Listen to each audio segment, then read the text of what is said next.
As of late, Grand Seiko has been getting more and more popular in the watch community. Now, the reason for Grand Seiko's popularity is of course their impeccable quality with their price points that fits the bill.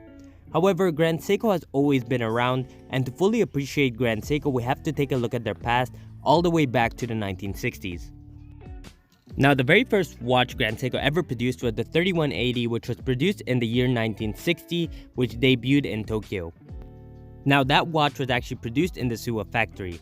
Now, what the Suwa factory is basically Seikosha, which was Seiko's name back in the day. They created two factories, Daini and Suwa.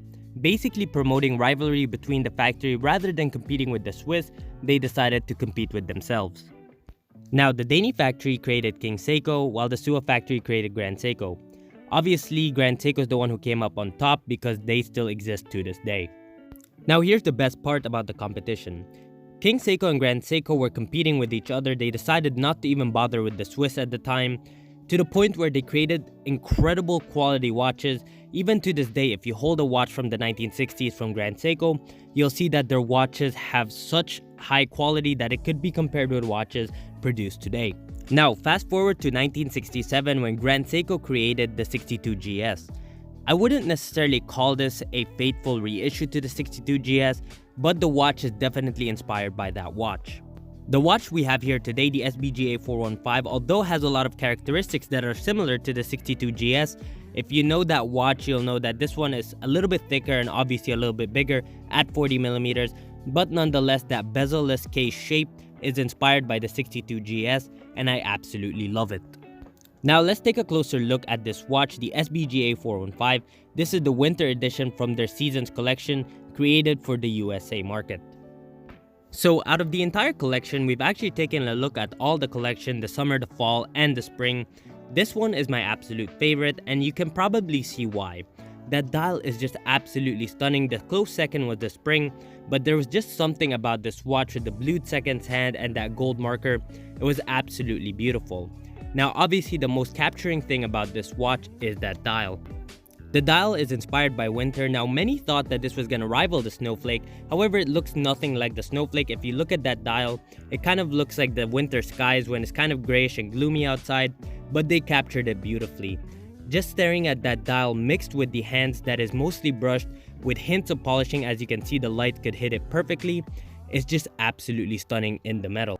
Now the second thing that probably isn't too obvious, however, the case shape has no bezel. Basically this case was designed to look like the 62GS, and it's a bezel-less case, which gives it a very cool aesthetic. You will either love it or hate it. Now the second thing about this case, specifically to the SBGA415, is that it's made out of titanium. Now personally that is a positive and a negative. Now the positive side of titanium, it is very comfortable on the wrist. However, I did not like that bracelet. It felt a little bit cheap on the wrist, to be very honest. So I paired it with a Veblenist Saffiano strap, which pairs with this watch beautifully, especially that it makes the dial pop even more. Now the negative side to titanium is that it's actually pretty easy to scratch, especially that this watch has Zuratsu polishing. Now the worst part about Zuratsu polishing, and nobody seems to talk about this, is that if you want to polish this case, you can't necessarily have any watchmaker polish it for you. You have to send it straight to Grand Seiko so they could repolish it with their Zuratsu polishing. Now let's talk about the caliber inside this watch. It's the 9R65 spring drive movement. Now the fun thing about spring drive is that you get the best of both worlds. It's quartz and mechanical at the same time, and also you get an amazing accuracy of plus or minus 1 second per day and about 10 seconds per month. That is honestly one of the best movements you can get from Grand Seiko. It's actually their flagship. Overall, I think this watch is absolutely amazing. The titanium case makes it very comfortable on the wrist. That beautiful dial, you probably will never ever get bored of it. Mixed with the blue hand and the gold marker, it just makes it a perfect everyday watch.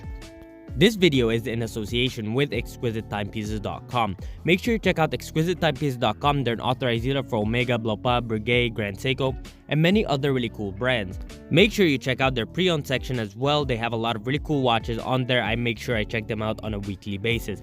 Now guys, thank you so much for watching. Please let us know in the comment section below what you think about the SBGA415.